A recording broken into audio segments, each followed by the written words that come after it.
And it's going to be on Sunday. When I come out of the church, I'm going to have my Bible under my arm. I'm going to have the salib. I used to carry a big cross. I'm going to have my cross with me.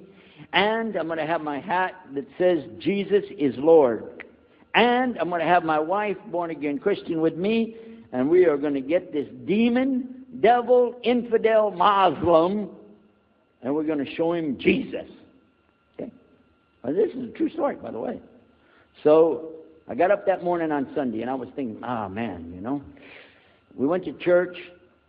Strangely enough, the preacher was preaching out of the Old Testament about salvation coming at the time of David, which really puzzled me, because according to Christianity, it's coming through Jesus.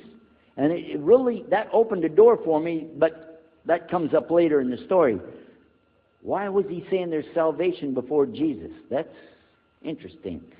Now, when I get there to my father's store, I'm looking around, you know. I'm looking for somebody wearing, you know, a long white robe and some kind of black, you know, thing over that with a long beard. And I guess I was looking for me, wasn't I? Anyhow, when I get in there, I don't see this guy. By the way, imama, sword, everything. Ayatollah Khomeini, maybe. This is what I had pictured. I said, where is he? I'm ready. My father said, he's over here. I said, where? I said, here. That was a normal guy. He was normal.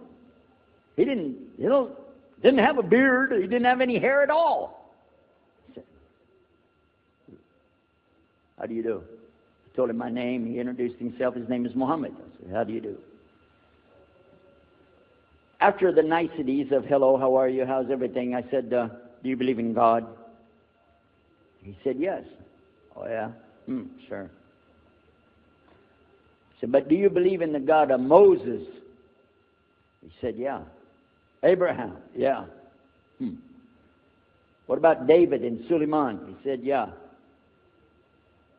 So when I meet this man, I'm impressed that he's believing these things, but I thought maybe he's just saying it.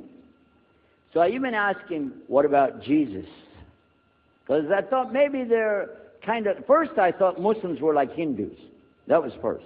And then when he said he believed in some of the things of the Bible, I said, okay, maybe they're like Jews.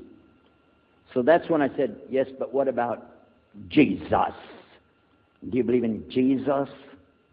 And he said, yes. I said, okay, wait a minute.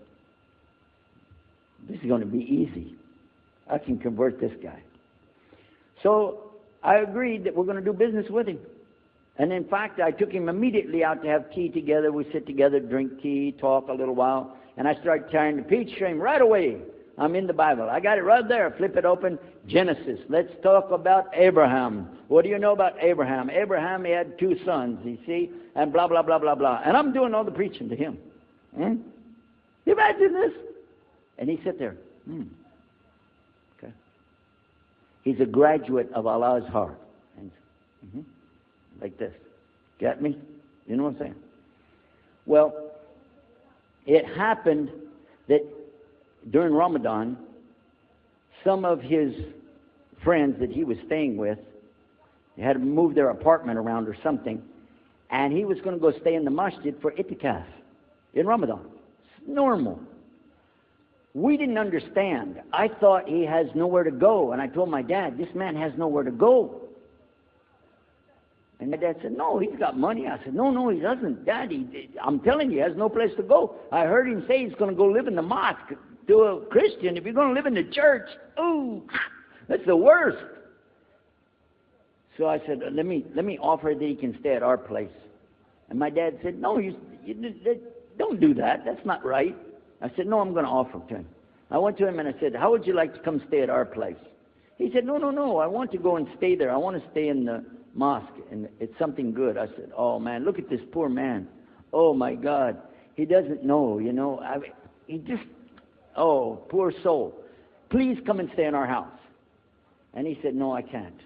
I need to go stay with her. I said, I'm scratching his dignity.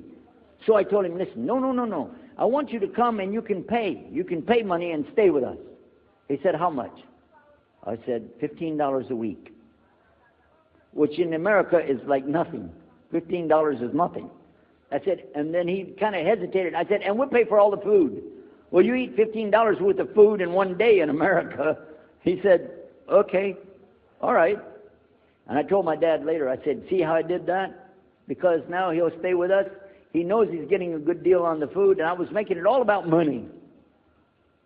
Well, I didn't know he wanted to come and stay with us.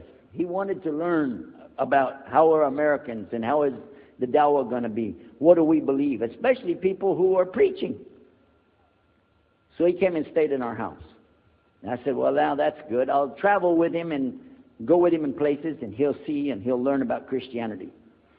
As we were traveling and working together, we put up tables just like this and booths and things and set things out for people to come and look at them and sell things. And I caught him one time. When somebody wanted to take something from the front, he took it from the back and gave it to him. And I looked at him. And the next time somebody started to take something, he took from the back and gave it to him. I said, hey, Mohammed, we take the stuff from the front because that's the old stuff. The new stuff in the back, just hold it back. You know what I'm saying? This is dated material. Get rid of the junk first. He said, no, I can't. In my religion, we can't sell something unless we give the people the best.